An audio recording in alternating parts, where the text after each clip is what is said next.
Media మిత్రులందరికీ కూడా నమస్కారం అండి. పిలిచినందునే మీరందరూ వచ్చినందుకు నిజంగా హృదయపూర్వక ధన్యవాదాలు. ఈ కేసు అంతటికి కూడా బయటకు రావడానికి నిజంగా మీడియా మిత్రుల సహకారం ఎంతో గొప్పది. ఈ రోజు మనం డీజీ గారిని కలవడానికి మనం ఇక్కడ డీజీపీ ఆఫీస్ కి రావడం జరిగింది. పర్పస్ ఏంటంటే మన మంగ్లీ గారి కేసుకు సంబంధించి నేను బాధితుల తరపున వాదిస్తున్నప్పుడు ఎంతో మంది నాకు కాల్స్ చేయడం, బెదిరించడం అవన్నీ కూడా నేను పెన్ డ్రైవ్ లో వేసి ఇప్పుడు డీజీ గారికి ఇవ్వడం జరుగుతుంది. అయితే విషయం ఏంటంటే ఇక్కడ ఆమె కేసు వాదిస్తున్న దగ్గర నుంచి నాటకీయ పరిణామాలు, ఒక వ్యక్తి అయితే సోషల్ మీడియా వేదికగా చాలా అసభ్యంగా జిగుప్సాకరంగా మాట్లాడడం, అదే విధంగా వాళ్ళకి సంబంధించినటువంటి కమ్యూనిటీ లీడర్లు నాకు ఫోన్ చేసి బెదిరించడం, అదే విధంగా మీకు తెలుసు పంజాగుట్టలో జరిగినటువంటి నాటకీయ పరిణామం మీరంతా చూశారు. ఆయనకి సిఐ గారికి అగేన్స్ట్ గా హైకోర్టులో తీర్పు రావడం, అది 29వ తారీఖున ఆయన పర్సనల్ అప్పీల్ అవ్వాలని చెప్పేసి, తర్వాత డీజీపీ గారికి, హోమ్ సెక్రటరీకి, హోమ్ జీపీ ఫర్ హోమ్ కి, తర్వాత మిగతా ప్రతివాదులందరికీ కూడా హైకోర్టు నోటీసులు జారీ చేయడం జరిగింది. అదే విధంగా ఎవరైతే సిఐ గారు రామకృష్ణ గారు ఉన్నారో ఆయనకి ఎగెన్స్ట్ గా ఏ హక్కుతో మీరు ఆయనకి బ్రీత్ అనలైజర్ టెస్ట్ చేశారు, బిఎన్ఎస్ఎస్ లో ఏ సెక్షన్ ఆధారం చేసుకుని మీరు ఆయన్ని అంటే బ్రీత్ అనలైజ్ చేశారు, మీరు పోలీస్ స్టేషన్ కు వచ్చే వారిని అందరినీ ఇలాగే చేస్తారా, మీ సమాధానాన్ని 29వ తారీఖు అంటే 2 వారాల్లోపు తెలియజేయమంది. తెలియజేయని పక్షంలో ఆయన సస్పెండ్ అవడానికి కూడా అవకాశం ఉంది.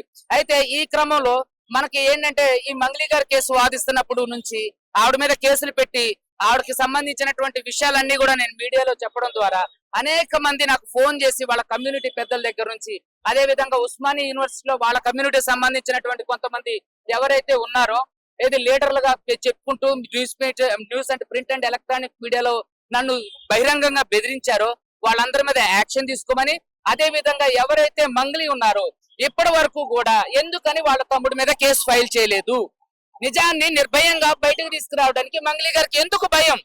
నేను ఏమంటున్నా అంటే బాధితులందరూ చెప్పేది మంగ్లీ గారి తమ్ముడు శివ ఉన్నాడు అని, కానీ ఇంతవరకు మధు మీద గాని, రమావత్ మధు మీద గాని, వాళ్ళ తమ్ముడు శివ మీద గాని, పాల్దియ భరత్ కుమార్ చౌహాన్ మీద గాని, పాల్దియ శైలజ చౌహాన్ మీద గాని ఎందుకని బాధితుల తరపు నుంచి ఆవిడ ఇంతవరకు కేసు ఫైల్ చేయలేదు? మీరు చూశారు, ఒక వ్యక్తి ఈ రోజు వాళ్ళ కమ్యూనిటీకి సంబంధించినటువంటి జనసేనకు సంబంధించినటువంటి నాయకుడు ఇక్కడికి వెళ్లి ఏది ఫిలిం ఛాంబర్, అదే విధంగా మా అసోసియేషన్ కి వెళ్లి ఈ కేసు తేలేంత వరకు ఆవిడని సినిమాలలో పాడించొద్దు అని చెప్పడం, ఇది నిజంగా శుభ పరిణామం. ఏంటంటే ఇక్కడ ఆవిడ కమ్యూనిటీని బేస్ చేసుకొని అడ్వకేట్లను ప్రభావితం చేస్తుంది. ఇది చాలా తప్పు వ్యవస్థ. ఇది సమాజంలో ఒక తీరని అంటే ఒక అసాంఘిక చర్యగా మేము పేర్కొంటున్నాం. చాలా మంది న్యాయవాదులు ఈ రోజు నాకు అండగా రావడం జరిగింది. అదే విధంగా ఎంతో మంది మాకు సపోర్ట్ చేయడం జరిగింది. అదే విధంగా మీరు అందరూ చూస్తున్నట్లయితే సమాజంలో ఎవరైతే బాధితులు ఉన్నారో బాధితుల తరపున ప్రతి ఒక్కరూ వాళ్ళ గలం ఇప్పుడు నిజంగా చాలా సంతోషం. ఆల్రెడీ డీజీ గారికి నేను ఈ కేసు ఇవ్వడం జరిగింది. సో ఆయన వెంటనే యాక్షన్ తీసుకుంటారు. మరి ముఖ్యంగా ఈ రోజు కలవడానికి గల అంశం ఏంటంటే పర్సనల్ సెక్యూరిటీ ఇవ్వడం కోసం నేను ఆయన కలిసా, సముఖంగానే ఉన్నారు. సో తప్పకుండా నేను ఆశిస్తున్నా నాకు పర్సనల్ సెక్యూరిటీ ఏర్పాటు చేస్తారని చెప్పేసి. అదే విధంగా ప్రతి ఒక్క న్యాయవాది ఈ రోజు మీరు గళం విప్పాలండి. న్యాయ వ్యవస్థ మీద ఒక తీరని అపవాదు ఈ మంగ్లీ గారు వేయడం జరిగింది. ఎవరైతే బాధితులు ఉన్నారో వాళ్ళ తరపున కేసు వేస్తున్నటువంటి అడ్వకేట్ సుబ్బు మీద మీరు కేసు ఫైల్ చేశారు. అసలు ఇది ఎంతవరకు కరెక్ట్? అసలు సుబ్బు ఎవరు? సుబ్బు మిమ్మల్ని ఎవరన్నా ప్రత్యక్షంగా మిమ్మల్ని విమర్శించిండా, మిమ్మల్ని తిట్టిండా, మిమ్మల్ని ఏమన్నా అసహ్యమైన మాటలంట? మీరు చూసారు మీడియా మిత్రుల స్టార్టింగ్ డే 1 నుంచి ఇప్పటి వరకు కూడా మీడియాలో నేను ఎప్పుడు కూడా ఆవిడ్ని అసభ్యంగా మాట్లాడలేదు, అసభ్యకరమైన కామెంట్ చేయలేదు. ప్రత్యక్షంగా నేను ఎప్పుడు ఆవిడని తిట్టలేదు. On behalf of my clients తరపునే నేను మాట్లాడా. నా క్లయింట్స్ ఇది చెప్పారు, నా క్లయింట్స్ అది చెప్పారు, నా క్లయింట్స్ ఈ ఆధారాలు ఇచ్చారు, నా క్లయింట్స్ ఈ ఆధారాలు ఇచ్చారని. అదే విధంగా మొదట్లో మంగ్లీ గారు అసలు నాకు రమావత్ మధు ఎవరో తెలియదు అన్నారు. తర్వాత చూస్తే ప్రైవేట్ ఫంక్షన్స్ లో, బర్త్డే ఫంక్షన్స్ లో, ఆమె చేస్తున్నటువంటి పాటలకు సంబంధించినటువంటి ఫంక్షన్స్ లో ఆయన తరచూ కనపడుతూనే ఉన్నారు. తర్వాత మా బంజారా బిడ్డ మేము ఆయన ఆదరించామన్నారు. సో ఇవన్నీ కూడా ఏంటి అని అంటే ఇవన్నీ మభ్యపెట్టేవి. సో దయచేసి మంగ్లీ గారికి ఒకటే విజ్ఞప్తి చేస్తున్నా, వీరందరి మీద కూడా మీరు కేసులు ఫైల్ చేయండి. అడ్వకేట్ సుబ్బుని మీద చేస్తే రేపొద్దు న్యాయ వ్యవస్థ ప్రభావితం అయ్యే అవకాశం ఉంది. ఇది నిజంగా తీరని అన్యాయం. సో కాబట్టి మంగ్లీ గారి పైశాచిక కోణం ఇక్కడ అందరికీ అర్థం అవుతుంది. సో కాబట్టి ఈ రోజు డీజీ గారి వీటన్నిటి మీద యాక్షన్ తీసుకుంటానని చెప్పేసి మనకి చెప్పడం అంటే చెప్పడానికి అది జరిగింది. అదే అంటే డీజీపీ గారిని కలవలేదు. డీజీపీ గారు ఇప్పుడు వస్తున్నారు. సో ఆయన ఎవరైతే ఉన్నారో ఆయన సిసి గారికి సంబంధించినటువంటి ఇవ్వడం జరిగింది. వాళ్ళు వెంటనే ఇమీడియట్ గా యాక్షన్ తీసుకుంటా ఉన్నారు. డీజీ గారి పేరు మీద కవర్, స్పెషల్ కవర్ కూడా, పర్సనల్ నేమ్ కవర్ కూడా పంపించడం జరిగింది. దాన్ని వెంటనే పర్సనల్ గా దాన్ని పెడతామని చెప్పేశారు. వెంటనే వీలైనంత త్వరగా దీని మీద స్పందిస్తా ఉన్నారు. అదే విధంగా 17వ తారీఖు సిఐ మీద పెట్టిన కంప్లైంట్ కూడా వేగంగా దాన్ని విచారణ చేపట్టి బాధితులైన వారిపైన చర్యలు తీసుకుంటామని చెప్పారు. వాళ్ళు కదా వేణుగుడుగుల గారి ఇంటర్వ్యూలు మీరు అన్ని చూశారు. ఎక్కడైనా నేను 10 లక్షలు డిమాండ్ చేసినట్టు చెప్పారా? కార్తిక్ కొడగండ్ల గారి ఇంటర్వ్యూలు చూశారు. ఎక్కడైనా నేను 10 లక్షలు డిమాండ్ చేయడం చూసారా? ఇదంతా ఏంటంటే కావాలని అసాంఘిక చర్య, బురద జల్లే చర్య. ఒక్క ఆధారం ఎందుకని చూపించాలా? ఏదో చిన్న వీడియో రిలీజ్ చేశారు. అందులో నేను ఎక్కడైనా బెదిరించినట్టు గాను, భయపెట్టినట్టు గాని, డబ్బులు అడిగినట్టు గాని ఎక్కడైనా ఉందా? కాబట్టి ఇదంతా మీడియాని, ప్రజల్ని పక్కదోవ పట్టించే కార్యక్రమం మంగ్లీ గారు చేస్తున్నారు. మంగ్లీకి సంబంధించినటువంటి మీకు వీడియో చూపిస్తా. నేను ఏదైనా సరే మీకు వీడియో చూపించడం ఇప్పుడే చూపిస్తా. ఎలా బెదిరిస్తున్నారో మీరు చూడండి. మీ కేసు నుంచి తప్పుకోమని మంగ్లీ గారు ప్రత్యక్షంగా బెదిరించారు. వాళ్ళ తమ్ముడు తీసేయమని ప్రత్యక్షంగా బెదిరించారు. శాంకర్ ఉంది కదా, సాగు విజయసాగుతున్నటువంటి వీడియో చూడండి మీరందరూ.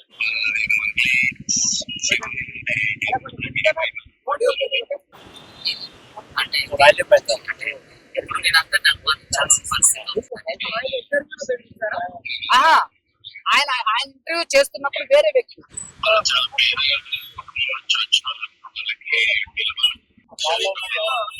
మంగ్లీ అనుచరుడు, ఆయన ఫోన్ నంబర్ కూడా నేను చెప్తా. ఇది మీరు చూస్తున్నారు కదా, మంగ్లీ అనుచరుడు నాకు ఫోన్ చేసి నువ్వెవడ్రా చేయడానికి అంటే నువ్వెవరు అని అంటే అతని పేరు చెప్పడానికి కానీ, నేను బిజినెస్ చేస్తా అంటే నువ్వేం బిజినెస్ చేస్తావు అంటే కూడా ఆయన బిజినెస్ కి సంబంధించి వివరం చెప్పకపోగా ఇందులో మంగ్లీకి సంబంధం లేదు. మంగ్లీ నువ్వెందుకు తీసుకొస్తున్నావు అంటే నేనన్నా అసలు నువ్వెవడో మంగ్లీకి సంబంధం లేదంటానికి నువ్వు కోర్టా పోలీసా? ఇట్లా బెదిరించడమే కాకోకుండా మీకు ఇంకొక విషయం కూడా చెప్తా. మమ్మల్ని చంపడానికి ఎంతో మంది వ్యక్తులు ఇక్కడ రావడం కూడా జరిగింది. హిమకాంత్ రెడ్డి నిందితుడు కాదు, బాధితుడు. ఆయన డే 1 రోజు నుంచి కూడా ఇప్పటి వరకు కూడా అది EOW లో ఉంది కాబట్టి ఖచ్చితంగా ఆ విషయాలు తేలితే అతనికి సంబంధించిన బ్యాంక్ ట్రాన్సాక్షన్స్ గానీ, అతనికి సంబంధించినటువంటి ఏ ఒక్క ఆధారం కూడా వాళ్ళ దగ్గర లేదు. నాకు తెలిసి పారిపోయి ఉండొచ్చు, అంటే వెళ్ళిపోయి ఉండొచ్చు. కోర్టులో బెయిల్ వేసిన తర్వాత అతను మీడియా ముందుకు రావడానికి అవకాశం ఉంది. తను ఎక్కడుండో కూడా మనకు తెలీదు. లేదండి, మనకి అతను టచ్ లో లేడు. ఎందుకంటే ఇగో చూడండి మీకు హిమకాంత్ రెడ్డి, ఆయన మధు కావచ్చు, వీళ్ళు సత్యనారాయణ చౌదరి కావచ్చు, ఎక్కడ తగ్గే ప్రసక్తే లేదు. ఖచ్చితంగా బాధితులకు న్యాయం జరిగేంత వరకు నేనుంటా. అదే విధంగా మంగ్లీ గారు ఏదైతే ఆరోపణలు చేశారో అవన్నీ కూడా ప్రూవ్ చేయాలి. లేకపోతే మేడం గారికి హైకోర్టులో సినిమా చూపిస్తా.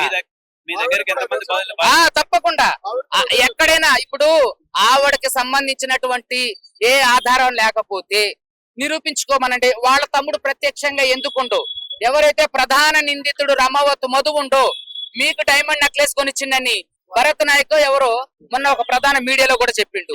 మీ అభిషేక్ నాయక్ ఎందుకు మీకు పరిచయం అయితే డైమండ్ నెక్లెస్ కొనిచ్చేంత పరిచయం ఎక్కడిది?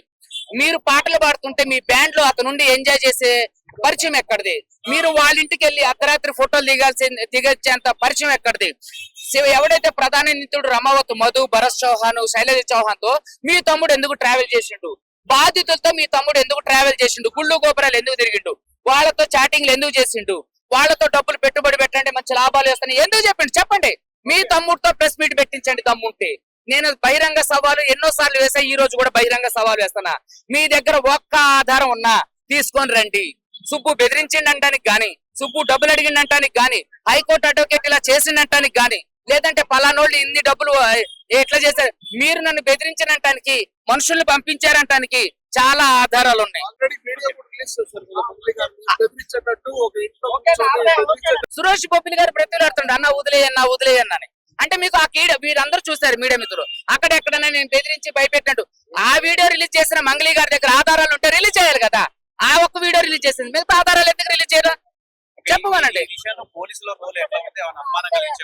ఇదిగో చూడండి, 4 కోట్ల నుంచి 7 కోట్ల నుంచి 10 కోట్ల నుంచి మొత్తం 89 కోట్లకు వచ్చింది లెక్క. ఇది ఓన్లీ ఏది వట్టిపల్లి తాండా, వద్దిపట్ల తాండా, పలుగు తాండా, పిఏపల్లి, పెదాడిషర్లపల్లి, మల్లేపల్లి, దేవరకొండ, నల్గొండ వార్డు కేవలం వాళ్ళు మాత్రమే 89 కోట్ల వరకు మోసపోయారు. ఎంత గిరిజనులు ఉన్నారు ఇందులో? అందులో 80% గిరిజనులే ఉన్నారు. 80% పైన గిరిజనులు ఉన్నారు. మంగ్లీ గారు ఎవరైతే ఉన్నారు, మరి నేను బంజారా బిడ్డని, నేను ఆ బిడ్డని, నేను అమ్మాయిని, నా కుటుంబాన్ని తీసుకురావద్దు అన్నారు. మరి ఆవిడ బంజారా కార్డు యూజ్ చేసుకొని ఎంతో మంది బంజారా ఎవరైతే ఉన్నారో వాళ్ళనే మోసం చేయడం జరిగింది.